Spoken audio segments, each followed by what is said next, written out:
많은 분들이 이렇게 말씀하십니다. 건강검진은 자주 받을수록 좋은 거 아닌가요? 겉으로는 맞는 말처럼 들리지만 사실 그렇지 않습니다. 검사 횟수가 많다고 해서 건강이 보장되는 건 아닙니다. 오히려 잘못된 검진은 몸에 부담을 주고 불필요한 걱정과 스트레스를 낳을 수도 있습니다. 저는 신경과 전문의로 10년 넘게 환자분들을 만나왔습니다. 건강을 위해 한 행동이 오히려 건강을 해치는 상황을 수도 없이 봤습니다. 어떤 분은 아무 증상도 없었지만 검진센터의 권유로 고가의 전신 검사를 받았습니다. 작은 이상 소견이 발견됐다는 말에 여러 추가 검사를 이어갔고 결국은 아무 문제도 없다는 결과를 들었습니다. 그러나 이미 방사선 노출은 상당했고 마음의 상처도 깊었습니다. 이런 일이 결코 드물지 않습니다. 요즘 건강검진은 하나의 산업처럼 커졌습니다. 광고에서는 최신 장비와 정밀 검사를 내세워 불안을 자극합니다. 하지만 검진의 목적은 병을 찾아내는 데만 있지 않습니다. 진짜 목적은 내 건강 상태를 이해하고 질병을 예방하는 것입니다. 그렇다면 어떤 검사가 내게 꼭 필요한지, 어떤 검사는 피해야 하는지 정확히 아는 것이 훨씬 중요합니다. 오늘 영상에서는 그 부분을 집중적으로 다루겠습니다. 실제 의사들도 권하지 않는 불필요한 검사 5가지, 그리고 반드시 받아야 하는 검진 5가지를 알려드리겠습니다. 또 검진을 현명하게 받는 실전 팁과 일상에서 건강을 지키는 방법도 함께 나누겠습니다. 이 영상의 핵심은 단 하나입니다. 많이 받는 검진이 아니라 나에게 맞는 검진이 건강을 지킨다. 다음 파트에서는 요즘 급격히 커지고 있는 건강검진 시장의 현실과 그 안에 숨겨진 함정을 이야기하겠습니다. 건강검진 시장은 최근 몇 년 사이 눈에 띄게 커졌습니다. 이제는 병원뿐 아니라 백화점, 호텔, 심지어 리조트에서도 검진 프로그램을 제공합니다. 겉으로 보기엔 선택의 폭이 넓어진 것 같지만 그만큼 혼란도 커졌습니다. 어떤 검사를 받아야 할까? 비싼 검사는 더 좋은 걸까? 이런 질문들이 생기죠. 문제는 일부 검진센터가 이 불안을 이용한다는 겁니다. 건강을 챙기려는 마음을 자극해서 실제로 필요하지 않은 검사까지 권유하는 경우가 많습니다. 의학적 근거보다는 고객 만족이라는 이름으로 포장된 상품처럼 다뤄지는 거죠. 하지만 건강검진은 결코 상품이 아닙니다. 검사 하나하나에는 장점도 있지만 분명한 부작용과 한계도 있습니다. 실제로 진료 현장에서 이런 일들을 자주 봅니다. 예를 들어 단순히 혹시 모르니까 라는 이유로 전신 CT를 찍거나 가족 중 누가 암에 걸렸다는 이유로 매년 고가의 검사를 반복하는 경우입니다. 물론 걱정되는 마음은 이해하지만 무조건 검사를 늘린다고 안전해지는 건 아닙니다. 오히려 불필요한 방사선 노출이나 위양성 결과로 인한 불안, 불필요한 시술로 이어질 수도 있습니다. 세계보건기구 WHO와 미국 메이오 클리닉에서도 강조합니다. 검사는 필요할 때 필요한 사람에게 적절한 방법으로 시행될 때 의미가 있습니다. 검사를 많이 받는다고 수명이 늘어나지 않습니다. 중요한 건 내 몸과 생활 습관, 가족력을 고려해 위험을 정확히 판단하고 거기에 맞는 검사를 선택하는 것입니다. 건강검진은 예방의 시작점이지 불안을 해소하기 위한 수단이 아닙니다. 앞으로의 영상에서는 실제로 어떤 검사들이 불필요한지 또 어떤 검사는 꼭 받아야 하는지를 구체적으로 알아보겠습니다. 다음 파트에서는 건강검진의 기본 원리와 국가검진 제도가 왜 중요한지 그리고 그 한계는 무엇인지 살펴보겠습니다. 건강검진을 현명하게 받으려면 먼저 그 목적을 정확히 이해해야 합니다. 검진은 병을 찾기 위한 것이 아니라 병이 생기기 전에 위험을 미리 파악하기 위한 과정입니다. 이 차이를 이해하지 못하면 검진이 오히려 불안의 씨앗이 될 수 있습니다. 우리나라의 국가건강검진 제도는 매우 훌륭합니다. 기본적인 혈액검사, 소변검사, 흉부 엑스레이, 위내시경 같은 검사들을 무료 혹은 저렴한 비용으로 받을 수 있습니다. 이런 국가검진은 최소한의 안전망 역할을 합니다.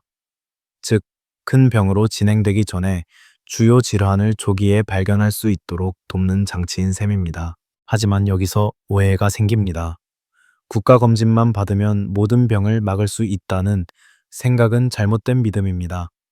국가검진은 기본적인 틀일 뿐, 개인의 생활 습관이나 가족력, 나이, 성별에 따라 추가 검진이 필요할 수도 있습니다. 예를 들어, 간 질환 가족력이 있거나 흡연을 오래 한 분은 별도의 검사를 고려해야 합니다. 반대로 특별한 증상도 없고 위험 요인도 없다면 고가의 정밀 검사를 굳이 받을 필요는 없습니다. 검진의 핵심은 목적성입니다. 왜 이 검사를 받는가? 나에게 필요한 이유가 무엇인가를 먼저 생각해야 합니다. 의사 입장에서 가장 아쉬운 경우는 환자분이 센터에서 추천하길래 그냥 다 했어요 라고 말씀하실 때입니다. 검사는 목적이 있을 때 비로소 의미가 있습니다. 필요하지 않은 검사는 몸에 부담이 될 수 있고 정신적 스트레스나 경제적 손실로 이어질 수도 있습니다. 미국 국립보건원 NIH는 이렇게 권고합니다. 검진은 개인의 위험 요인, 가족력, 나이, 성별, 그리고 증상에 따라 계획해야 한다.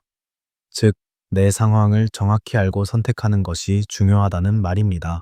정리하면 건강검진은 많이가 아니라 맞춤형이 핵심입니다. 다음 파트에서는 의사들도 절대 권하지 않는 불필요한 검사 5가지 중 첫 번째, 전신 핏 CT 검사의 위험성을 이야기하겠습니다. 이제부터는 의사들도 권하지 않는 불필요한 검사들을 하나씩 살펴보겠습니다. 첫 번째는 전신 PET, CT 검사입니다. 이름만 들어도 대단해 보이죠? 전신의 암을 한 번에 찾아낼 수 있다고 광고하기도 합니다.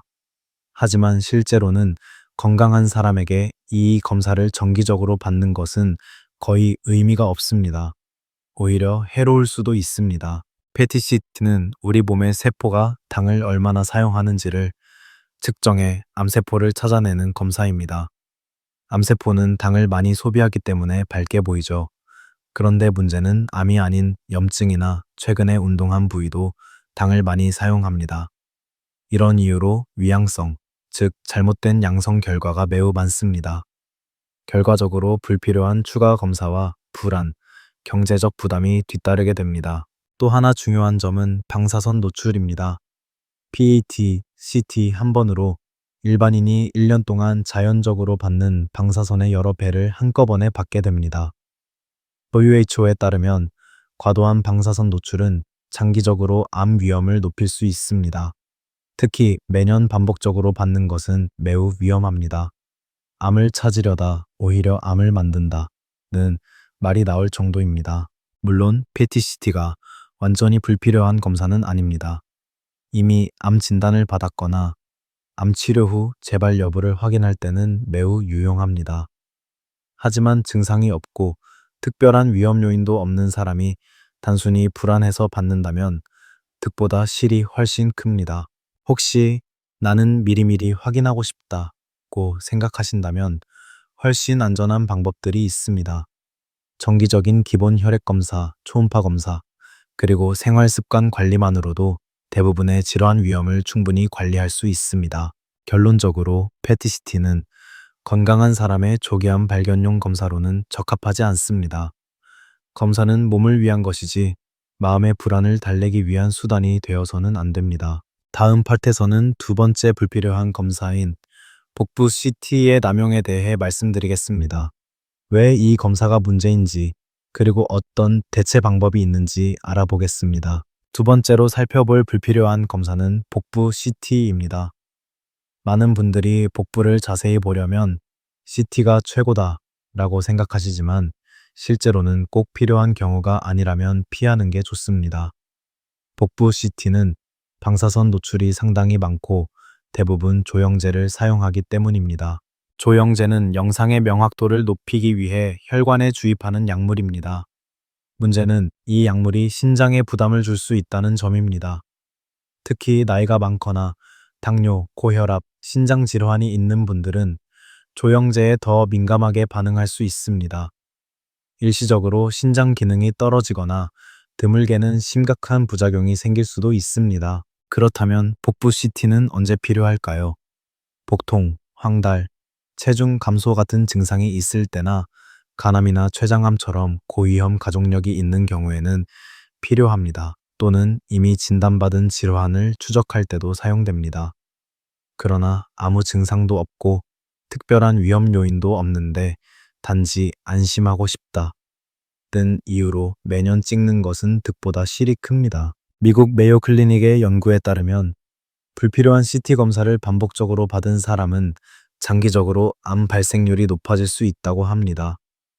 특히 젊은 세대나 60대 이하에서는 방사선에 대한 민감도가 더 높기 때문에 주의가 필요합니다.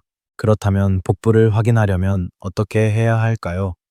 가장 좋은 대안은 복부 초음파입니다.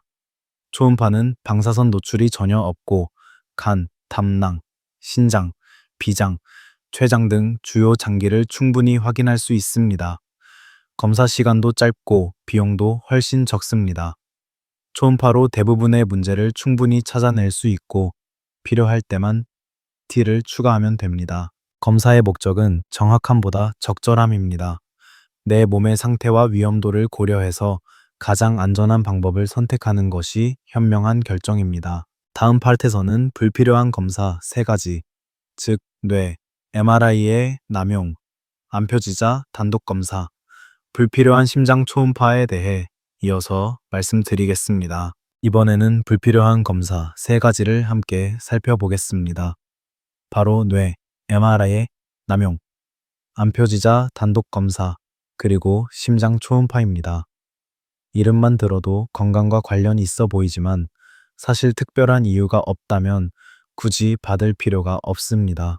먼저 뇌 MRI입니다. 방사선 노출은 없지만 가격이 비싸고 실제로 건강한 사람에게서 얻을 수 있는 정보는 제한적입니다.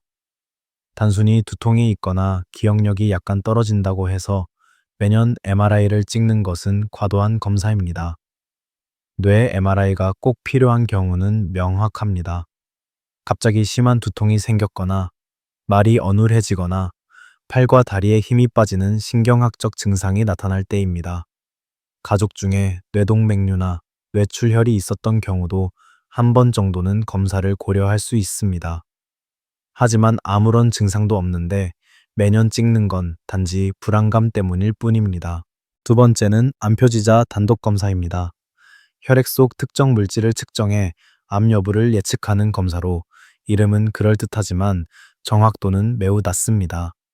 암이 없어도 수치가 높게 나올 수 있고 반대로 암이 있어도 정상으로 나오는 경우도 많습니다.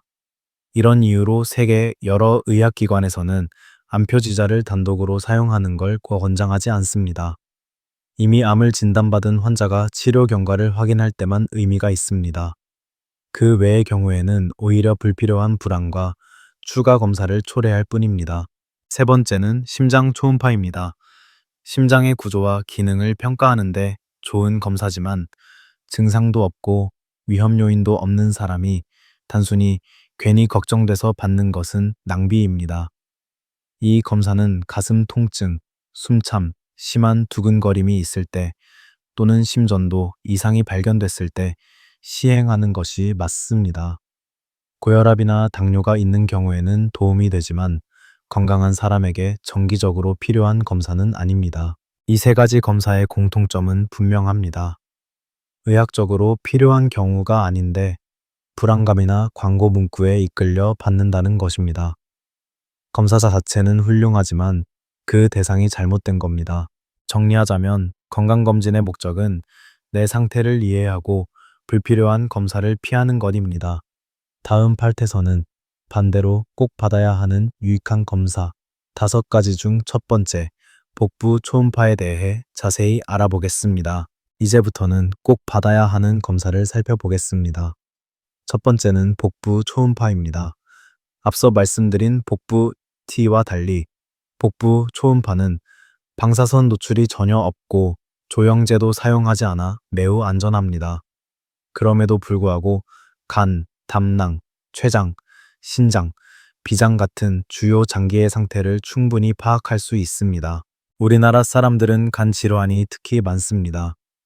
술을 자주 마시지 않아도 비알코올성 지방간이 생길 수 있고 B형 간염 보유자도 여전히 많습니다. 간암은 암 사망률 상위권에 속하지만 초기에는 거의 증상이 없습니다. 그래서 조기 발견이 매우 어렵습니다. 복부 초음파는 이런 간 질환을 조기에 찾아내는데 가장 유용한 검사입니다. 지방간, 강형화, 간 내 종양 여부를 확인할 수 있고 담낭 결석이나 용종 같은 문제도 함께 살펴볼 수 있습니다. 담낭 용종은 작을 때는 특별한 증상이 없지만 크기가 커지면 암으로 발전할 가능성이 있습니다.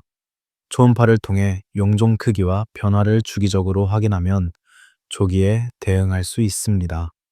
또한 신장 결석이나 낭종도 초음파로 쉽게 발견할 수 있어 증상이 생기기 전에 미리 예방할 수 있습니다. 이 검사는 국가검진 항목에는 포함되지 않지만 전문가들은 40대 이상이라면 2년에 한 번씩 받는 것을 권합니다. 특히 간 질환이나 담낭 질환, 가족력이 있다면 1년에 한 번이 적절합니다. 비용도 비교적 부담이 적고 검사 시간도 짧습니다. 복부 초음파는 단순한 검사가 아닙니다. 건강을 유지하기 위한 경고등 역할을 하는 검사입니다. 몸의 내부를 조용히 살펴주는 안전한 방법이죠. 다음 파트에서는 꼭 받아야 하는 두 번째 검사, 갑상선 초음파에 대해 알아보겠습니다. 이 검사는 특히 중년 여성에게 매우 중요한 의미를 갖습니다. 두 번째로 꼭 받아야 할 검사는 갑상선 초음파입니다. 갑상선은 목 앞쪽에 위치한 작은 기관이지만 우리 몸의 에너지 대사를 조절하는 매우 중요한 역할을 합니다. 문제는 이 부위에 이상이 생겨도 대부분 증상이 거의 없다는 점입니다. 그래서 정기적인 초음파 검사가 중요합니다. 갑상선 초음파는 방사선 노출이 전혀 없고 통증도 거의 없습니다. 초음파 탐촉자를 목에 대기만 하면 되기 때문에 검사 과정이 간단하고 안전합니다. 이 검사를 통해 갑상선 결절, 낭종, 염증, 암의 초기 징후 등을 확인할 수 있습니다.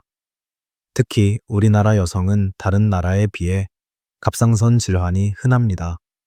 호르몬 변화, 요오드 섭취량, 유전적 요인 등이 복합적으로 작용하기 때문입니다. 갑상선암은 조기에 발견하면 예후가 매우 좋습니다.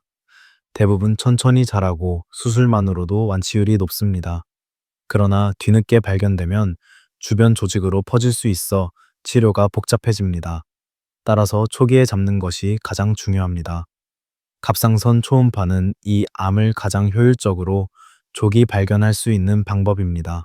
일반적으로 3-4년에 한 번 정도 검사를 받으면 충분하지만 이미 결절이 있거나 가족 중에 갑상선 질환이 있다면 주기를 더 짧게 해야 합니다. 또한 목에 혹이 만져지거나 갑자기 쉰 목소리가 지속되거나 이유 없이 체중이 줄거나 늘면 바로 검사를 받아야 합니다. 세계보건기구 WHO와 미국 국립보건원 NIH에서도 갑상선암 조기 진단을 위한 가장 안전하고 실용적인 방법으로 초음파 검사를 권장하고 있습니다. 검사는 두려움의 대상이 아닙니다.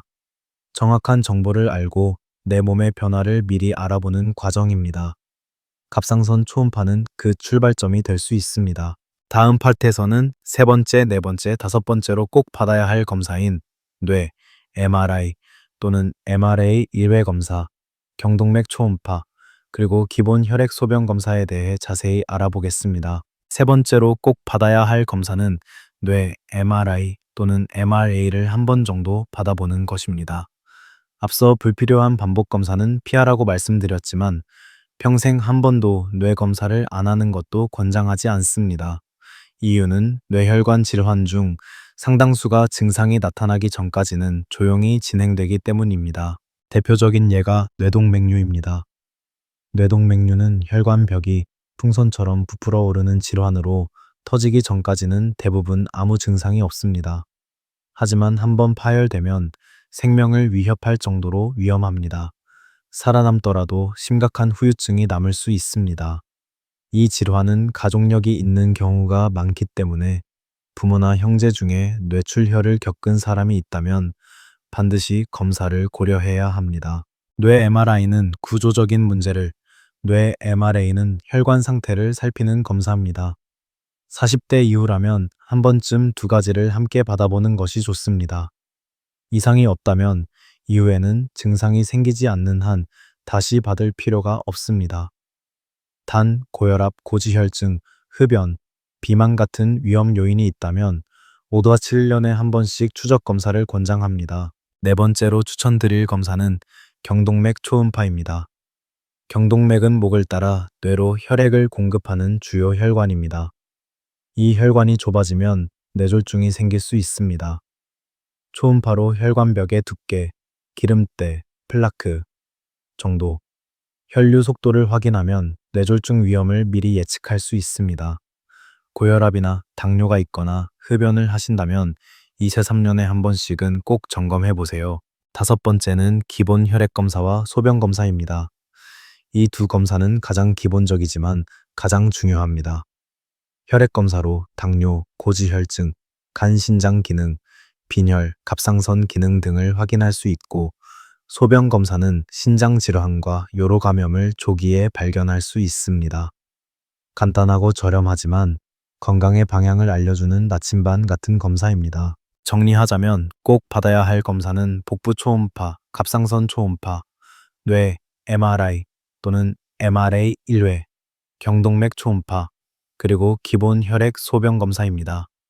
이 다섯 가지는 위험은 낮고 효과는 높으며 질병을 조기에 발견할 가능성이 큽니다.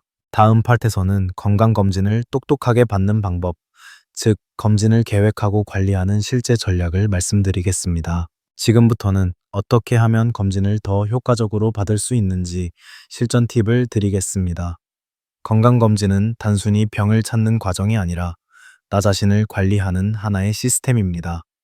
준비와 관리가 잘 되어 있으면 작은 검사로도 큰 정보를 얻을 수 있습니다. 첫 번째로 중요한 것은 한 곳에서 꾸준히 받는 것입니다.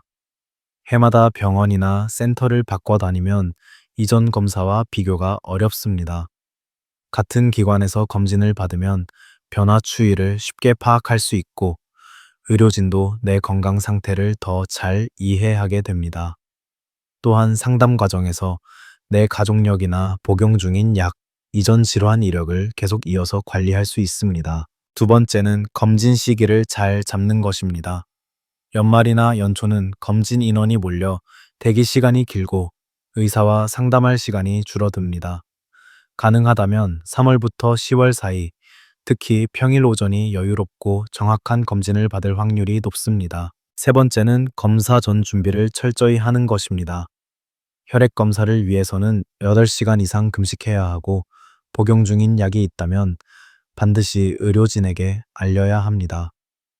당뇨약이나 혈압약은 검사 당일 복용 여부가 결과에 영향을 줄 수 있기 때문입니다. 전날에는 과음이나 과식, 격한 운동을 피해야 합니다. 여성은 생리 기간을 피해서 예약하는 것이 좋으며 임신 가능성이 있다면 방사선 검사는 반드시 피해야 합니다. 네 번째는 검사 결과를 꼼꼼히 확인하고 기록하는 것입니다. 결과지를 받으면 단순히 이상 없음만 보고 넘기지 마세요. 수치가 경계 범위에 있다면 그건 경고 신호입니다. 아직 병은 아니지만 방치하면 병으로 발전할 수 있다는 뜻입니다.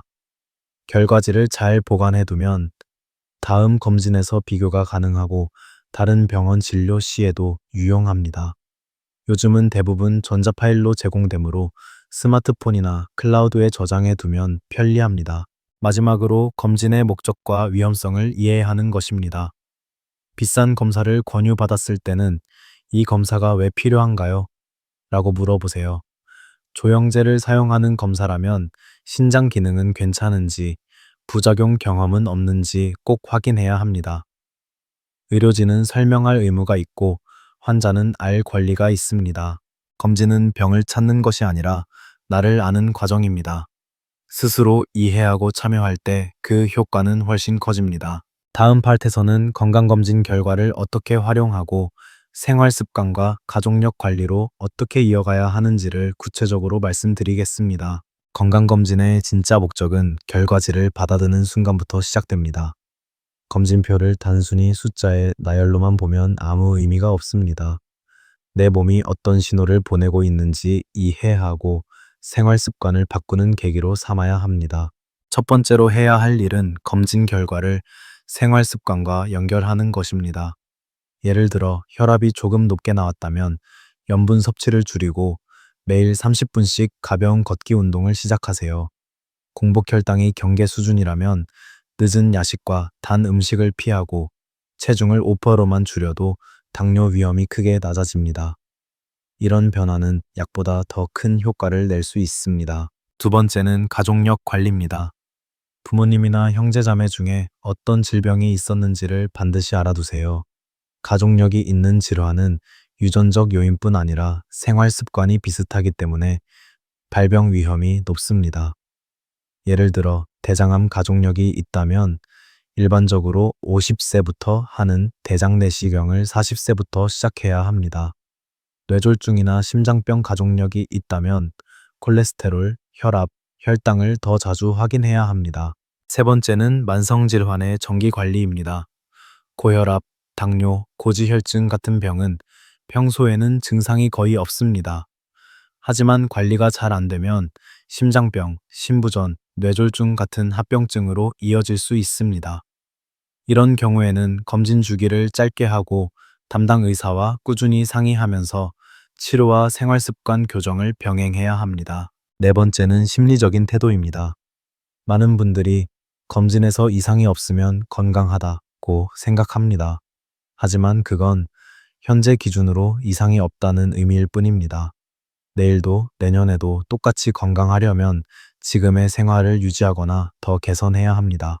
반대로 경계 수치가 나왔다면 낙담할 필요 없습니다. 아직 늦지 않았다는 신호로 받아들이면 됩니다. 건강은 한 번의 검사로 완성되지 않습니다.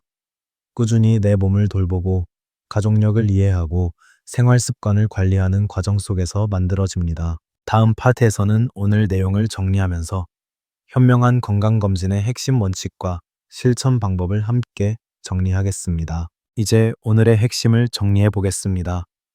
건강검진은 단순히 병을 찾기 위한 과정이 아닙니다. 내 몸을 이해하고 미래의 위험을 줄이는 과정입니다. 하지만 그 가치를 제대로 얻으려면 방향을 바로 잡아야 합니다. 첫째, 국가건강검진은 반드시 받으셔야 합니다. 이 제도는 최소한의 안전망입니다. 기본적인 혈액검사, 소변검사, 흉부, 엑스레이, 위내시경만으로도 주요 질환을 조기에 발견할 수 있습니다. 둘째, 검사는 목적이 있어야 합니다. 나이, 가족력, 생활습관, 증상에 맞게 계획하는 것이 중요합니다. 많이 받는 검사가 아니라 나에게 맞는 검사가 건강을 지킵니다. 셋째, 과잉 검사는 피해야 합니다. 전신 PET, CT, 불필요한 복부 CT, 반복적인 뇌, MRI, 암표지자 단독 검사, 불필요한 심장 초음파는 특별한 이유가 없으면 피하는 것이 좋습니다. 넷째, 꼭 필요한 검사는 꼭 받으세요. 복부 초음파, 갑상선 초음파, 뇌 MRI 또는 MRA 한 번, 경동맥 초음파, 기본 혈액과 소변 검사는 건강을 지키는 핵심 도구입니다. 마지막으로 검진은 끝이 아니라 시작입니다. 결과를 이해하고 생활 습관을 바꾸고 가족력과 만성질환을 관리하는 것이 진짜 건강관리입니다. 의사는 환자를 돕는 동반자일 뿐 결정을 대신해 주는 사람은 아닙니다. 내 몸에 어떤 검사를 받을지, 어떤 약을 쓸지, 어떤 습관을 바꿀지는 결국 내가 선택해야 합니다. 그 선택을 현명하게 하기 위해서 이런 정보가 필요한 것입니다. 이 영상이 여러분께 작은 도움이 되었길 바랍니다. 오늘 들은 내용이 유익했다면 가족과 친구들에게 꼭 공유해 주세요. 주변에 누군가가 불필요한 검사를 피하고 꼭 필요한 검사를 받을 수 있도록 도와주는 것, 그것이 진짜 건강 나눔입니다. 앞으로도 여러분의 건강을 지키는 믿을 수 있는 정보로 찾아뵙겠습니다. 구독과 알림 설정을 해두시면 새로운 영상이 올라올 때 바로 만나보실 수 있습니다. 여러분의 건강한 내일, 오늘의 작은 실천에서 시작됩니다. 건강하세요.